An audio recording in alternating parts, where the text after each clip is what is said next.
Milli Hidrometeorologiya Xidməti sentyabrın 28-i səhərədək Bakıda və Abşeron yarımadasında, eyni vaxtda bəzi bölgələrdə gözlənilən küləkli hava şəraiti ilə bağlı sarı və narıncı xəbərdarlıq verib. Yenisabah.az məlumat verir ki, bu haqda xidmətdən məlumat verilib.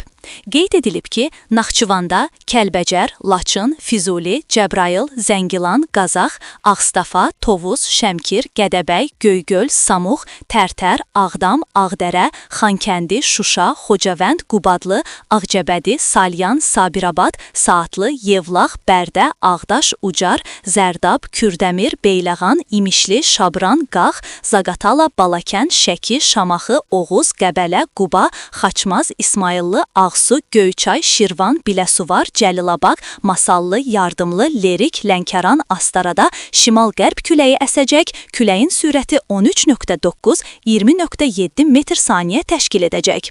Bakıda və Abşeron yarımadasında Xızı, Siyəzən, Qusar, Neftçala, Hacıqabul, Mingəçevir, Daşkəsən, Qobustan, Gəncə, Naftalan və Goranboyda da şimal-qərb küləyi əsəcək, küləyin sürəti isə 20.8-28.4 metr/saniyəyədək güclənəcək.